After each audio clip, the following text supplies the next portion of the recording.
Carta de Paulo aos Romanos, capítulo 1, verso 17. Depois, lá na carta de Paulo aos Efésios, capítulo 2. Romanos 1, 16 e 17. E a carta de Paulo aos Efésios 2, 8 e 9. Tá bom, Elisete, obrigado. Romanos 1, 16 e 17. Pois não me envergonho do Evangelho, porque é o poder de Deus para a salvação de todo aquele que crê, primeiro do judeu e também do grego, visto que a justiça de Deus se revela no Evangelho de fé em fé, como está escrito: o justo viverá por fé. Efésios 2, 8 e 9.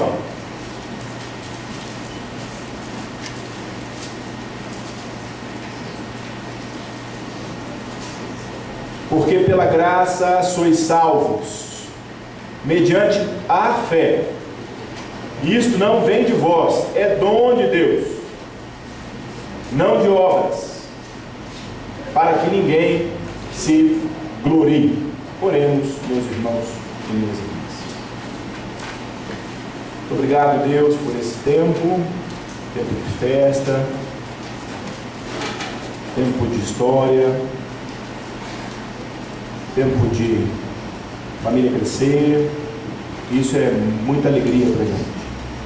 Aqui, diante desses textos, palavra tua, palavra do alto, revelada, inspirada, dá-nos iluminação, para que possamos fazer as perguntas certas ao texto bíblico, para que tenhamos responsabilidade sobre esses textos, e dá que vivamos diante de Ti com saúde, no exercício de uma espiritualidade saudável e de uma vida de fato intencional, verdadeira contigo, para a glória do Seu nome. Amém. São muitas coisas, né, meus irmãos? Estou muito feliz hoje e prometo que farei uma reflexão bem breve, né? Até porque nós estamos já com o horário adiantado e eu não quero que ninguém fique olhando para mim vendo uma lasanha. Sim. Eu prometo encurtar aqui para a gente tentar ser sucinto, né? Vou tentar. Tá bom? Se bem que uma lasanha vai muito bem. Não é verdade? Bom, eu quero falar também que a nossa sala, a nossa divisão de educação cristã infantil já está funcionando, tá? Então, se você quiser trazer a sua criança de manhã, já temos a aulinha lá. A nossa reforma não está impedindo agora o funcionamento, não. Já voltou, ficamos um tempo sem, né? Agora já estamos com a salinha dessa criança, tá bom? Estou muito feliz aí pela turma que chegou. Obrigado, tá, gente? Bom demais caminhar com vocês. Muito bom, prazer demais. Muito prazer mesmo, né?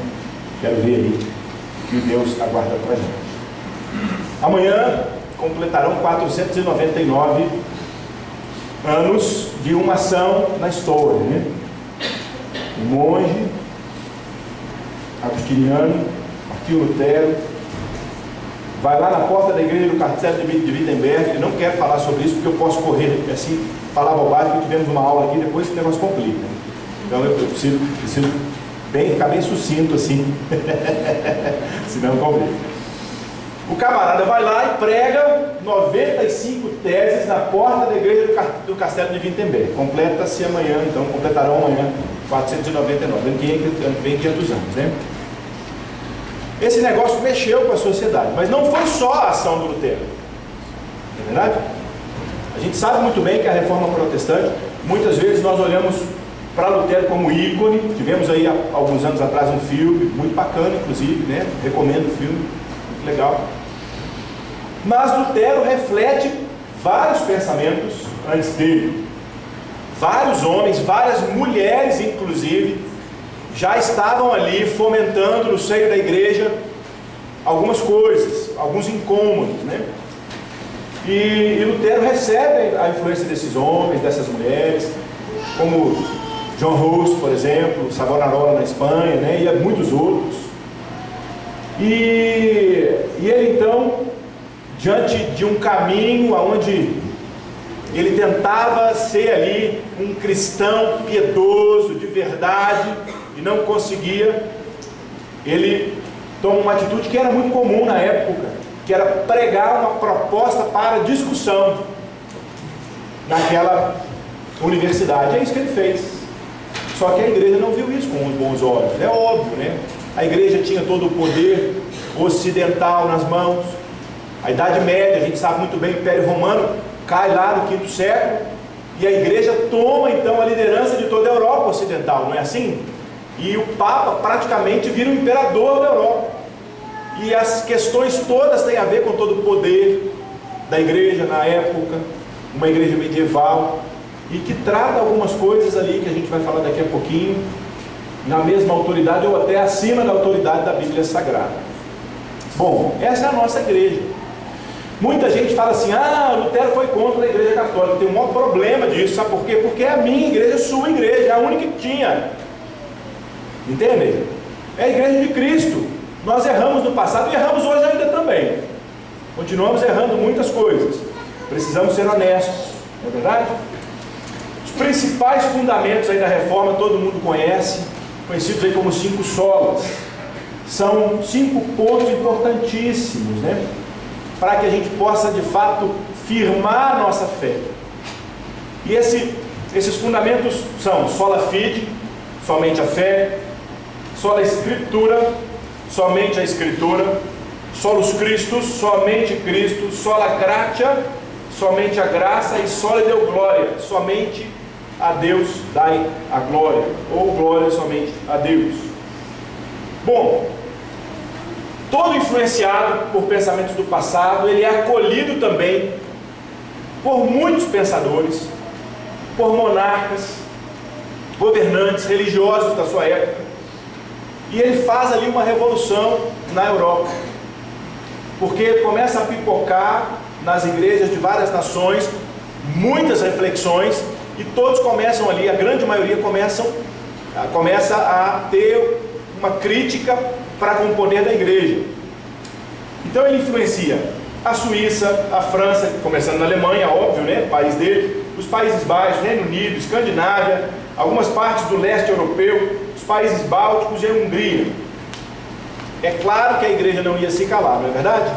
Acontece posteriormente, alguns anos depois, um pouquinho depois, aquilo que a gente conhece como a Reforma Católica, né?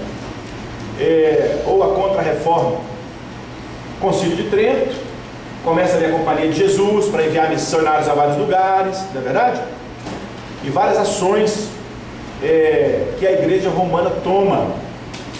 Agrega-se ali naquele tempo alguns outros livros que até então não eram considerados inspirados ali naquele concílio, eles são agregados, como a igreja estava comunicando ali que de alguma forma a autoridade era dela, né?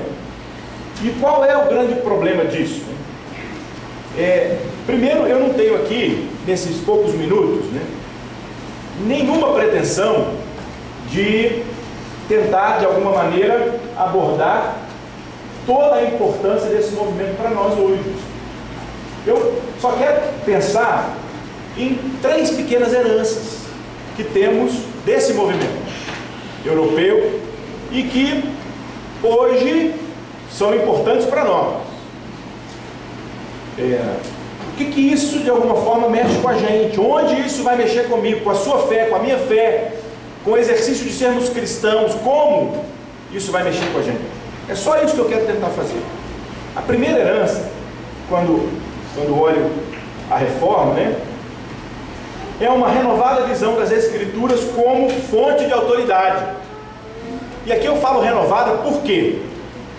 Porque a igreja de então tinha como autoridade o clero, tinha como autoridade a tradição, e de alguma forma a igreja tinha uma interpretação alegórica da Escritura, que era uma interpretação tendenciosa para que ela pudesse de fato manter o seu poder na Europa. Simples assim. Nossos irmãos do passado. E eu fico pensando, por que olhar para trás, perceber uma reflexão onde você pode ter a Bíblia Sagrada agora na sua mão, onde você pode fazer a sua interpretação. E é tão interessante, né? Porque a reforma traz uma responsabilidade da igreja para com a educação, porque a grande maioria do povo não tinha educação, e aí a igreja de alguma maneira vai trazer escola para que o povo pudesse ler a Bíblia, para que o povo pudesse criticar aquilo que estava sendo ensinado. Junta-se aí o advento da imprensa, né? Gutenberg aí, primeira imprensa e o primeiro livro, todo mundo sabe, Bíblia Sagrada, e a Bíblia, Lutero começa a traduzir primeiro o Novo Testamento, depois o Antigo, para o alemão, e a Bíblia vai para o mundo do povo, e o povo começa agora a olhar aquilo que o então sacerdote pregava, e ele fala: peraí, mas aqui não está escrito isso. E eu pergunto hoje, como que nós recebemos as nossas instruções nas nossas comunidades de fé? Será que hoje ainda é possível uma renovada visão das Escrituras? Ou nós estamos presos na ideia da infalibilidade da Bíblia, de uma leitura literal, presa numa cultura de 2, 3, 4 mil anos atrás, aonde nós não temos coragem de fazer algumas perguntas para a Bíblia Sagrada sobre o que vivemos na sociedade de hoje. Nós não conseguimos perguntar à Bíblia Sagrada sobre um mundo de situações que estão na sociedade e que a gente acha que o jeito de ver é lá de trás. Aí eu falo sobre família, aí eu falo sobre casamento, aí eu falo sobre os indivíduos de condição homoafetiva, aí eu falo sobre as relações trabalhistas e N outras coisas, sobre racismo, e que nós muitas vezes continuamos refletindo a leitura bíblica medieval. Não está na Bíblia, eu pego um trechinho, não pergunto quem escreveu, para quem escreveu, qual foi o objetivo daquele ensinamento naquela época, e fico preso simplesmente porque eu ouvi assim.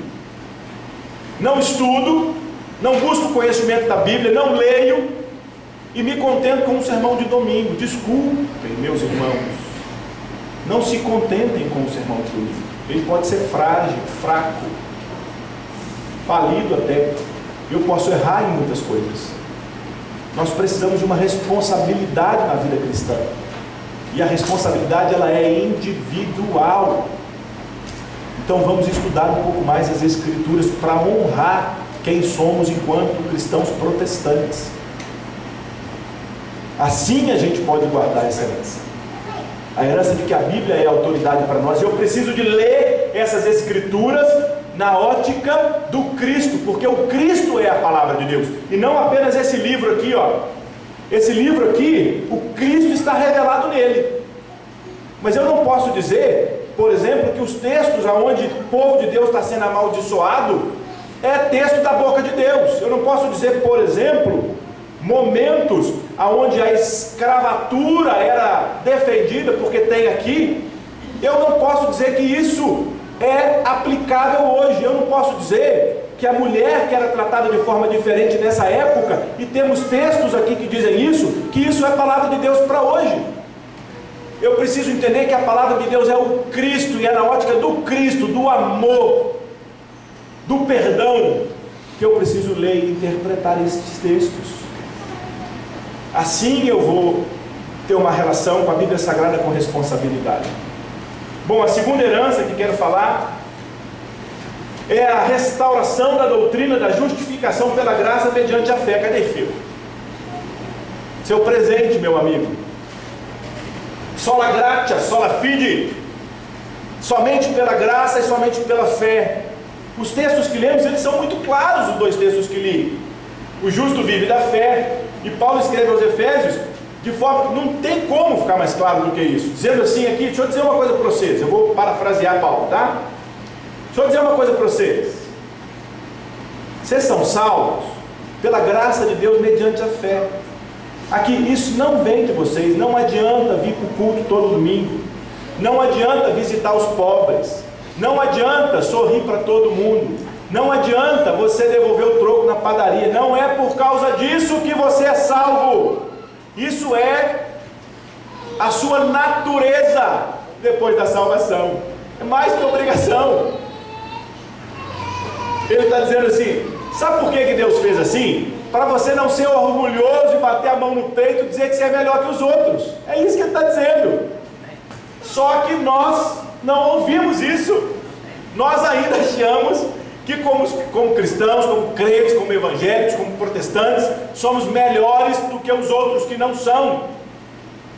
Meu Deus, me ajuda, eu quero chegar no céu com vocês. Que orgulho que a gente tem. Isso é pecado. A gente achar que a gente é melhor que os outros. É pecado a gente achar que só a gente tem a verdade. Será que Deus, infinito do jeito que é, vai caber na caixinha da sua igreja? É isso? Que Deus é esse? Será que Ele não vai se mostrar, se revelar? Tantas culturas temos. Será que eu não posso perceber esse Deus por princípios espalhados aí na face da terra? Calvino diz, frase do nosso, me perdoe, guru Calvino. Calvino diz assim: se temos o Espírito de Deus como uma única fonte de toda a verdade, e se depararmos com essa verdade em uma cultura diferente, em um povo diferente, mesmo que seja com aspectos dessa verdade, e se lutarmos contra essa cultura, corremos o risco de estarmos lutando contra o próprio Deus, e assim o fazemos. Não acolhemos os outros, Melquisedeque, é verdade. Não acolhemos o diferente, não temos paciência por aquele que vê a fé cristã de forma diferente da gente. A gente briga como se a verdade fosse só nossa, e como se pudéssemos bater a mão no peito porque temos uma vida piedosa, e essa vida piedosa garante-nos um lugar diante do céu. Lutero jejuava, orava, passava noites e mais noites em claro, clamava, confessava assiduamente seus pecados, se açoitava. Lutero muitas vezes foi tirado do seu quarto pelos seus amigos com as portas arrombadas, porque de tanta dor ele desmaiava. Sabe por quê? Porque a igreja pregava na época a salvação pela justiça infusa. Sabe o que é isso? A salvação pela justiça infusa é a vida certa, moralmente correta, eticamente correta, e aí durante a vida toda, se eu for um cara joia, eu sou salvo. Por que você acha que a igreja ganhou um monte de grana no passado? Porque o cara era um pica-fumo, não é isso? Conhece esse termo? Picareta, não é isso? Chegava no finalzinho da vida, estava à beira da morte, ele falou, tem que dar um jeito, minha vida foi ruim, eu tenho que dar um jeito. Chamava lá um sacerdote, o sacerdote conversava com ele, e o sacerdote falava assim, agora você vai ter que orar 1000 Pai Nossos, 15.000 Ave Marias, para ver se você consegue perdão. E ele fala, estou morrendo, tem tempo não. Aí o sacerdote fala, não, peraí que eu dou um jeitinho. Eu arranjo uma carta assinada pelo Papa, e essa carta garante a entrada para você e para sua família no céu. Pronto, maravilhoso. Já pensou? Se a gente quiser resolver o problema da reforma, Eduardo Mundi, vender aqui um lugarzinho no céu, pronto, resolveu o problema. Já pensou? Estávamos prontos. Não pense, por favor, né? Não pense. Mas é mais ou menos por aí, tá certo? Muita gente comprou a sua salvação na época. Comprava-se cargos eclesiásticos, bispos sendo ordenados com 10, 9, 11, 12 anos de idade, por grana. E assim a gente achava que o céu tinha porta aberta para todo mundo, tá certo? Então eu preciso de entender que a salvação, a minha vida com Deus é pelo favor de Deus, pelo amor de Deus, que olhou para você e te amou do jeitinho que você é.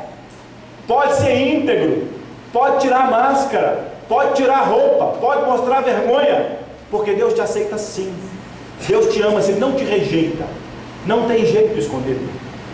E isso é muito bom, porque eu posso ser eu diante de Deus, e posso olhar o outro como o outro, entendendo o outro. Não adianta olhar só a falha do outro, eu preciso olhar a minha falha, quem eu sou diante de Deus. E a última, para a gente encerrar, a última herança, é uma correção no conceito da palavra igreja. Sabe por quê? Porque lá os teólogos medievais, eles achavam que a igreja era uma elite religiosa, composta pelo clero. A igreja é isso, essa elite, tá certo? Então esse povo todo, o grupo dos sacerdotes, essa é a igreja, não é assim? E agora, Lutero percebe com a leitura do Novo Testamento, de que a igreja, me perdoem também, somos nós. Isso é lindo, isso é lindo, fantástico, só que ao mesmo tempo que é fantástico, traz uma responsabilidade absurda para a gente, porque agora eu como igreja, eu preciso me responsabilizar por ser igreja, porque a igreja é. Eu na época que estava desigrejado, alguns anos atrás, eu orava assim: Senhor, a igreja do Senhor é hipócrita, é falha, quero igreja não, estou cansado desse negócio, quero o Senhor. E um belo dia, não sei se você acredita nisso, não tem problema, não me preocupo com isso também, eu ouvi Deus, aqui Deus fala, e eu acho que não tive diagnóstico de esquizofrênia. Deus fala, eu ouvi Deus e Deus falou assim: você tem razão, Jorge, a minha igreja é falha mesmo, ela não é perfeita mesmo não, ela é tudo isso aí que você está dizendo, só que você está esquecendo que você também é a minha igreja.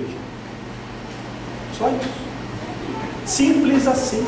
Você é gente, você é humano, você erra, e às vezes a gente critica muito a igreja e esquece que está criticando a gente mesmo, e a gente não consegue lidar com as debilidades do outro. Eu espero hoje aqui, para a gente acabar, que a gente de fato consiga abandonar essa hermenêutica distorcida, aonde o texto sagrado atende apenas o interesse de alguns. Eu espero que a gente possa acabar com essa forma caricaturada de arminianismo, onde alguns acham que você tem que fazer a sua parte. Alguns dizem que está escrito, já viu isso? Está escrito que você tem que fazer a sua parte. Para a salvação não é não, meu irmão. Para a salvação você tem que aprender a receber de graça. E eu sei que isso incomoda a gente, porque a gente quer pagar por tudo.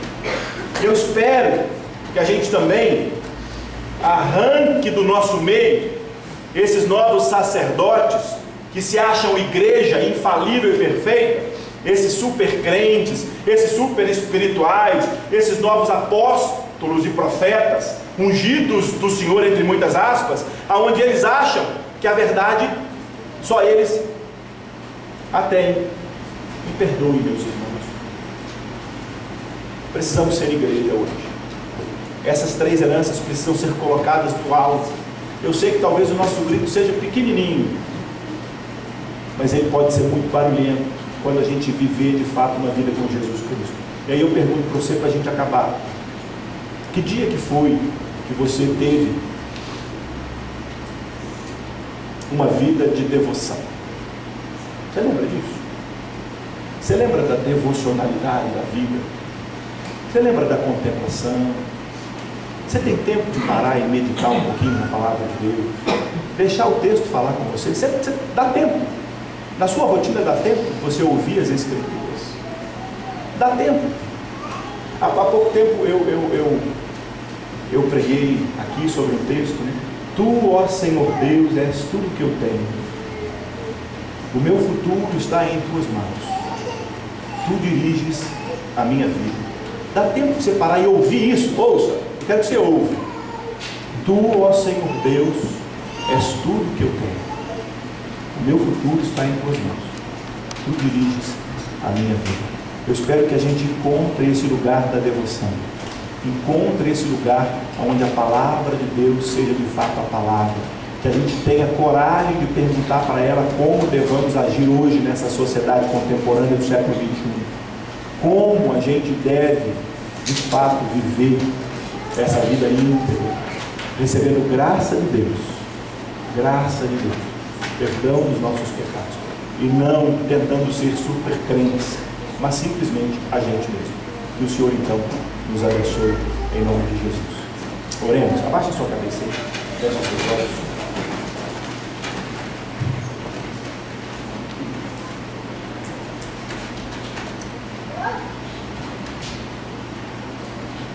Fale com o Senhor.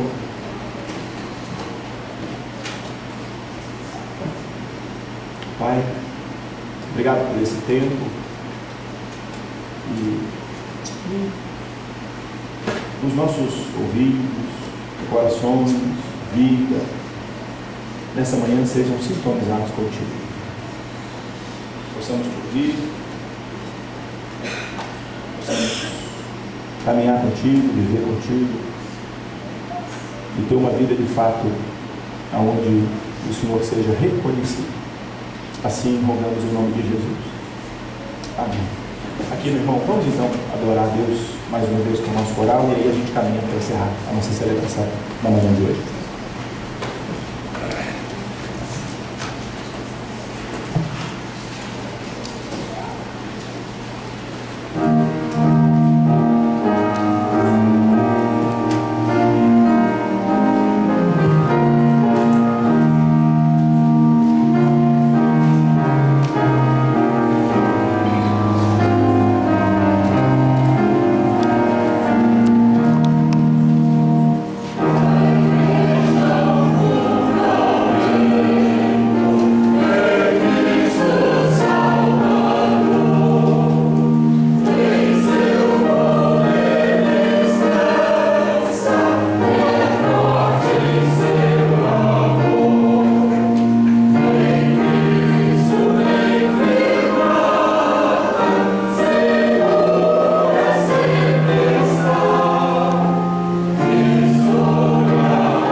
Bom, antes de nós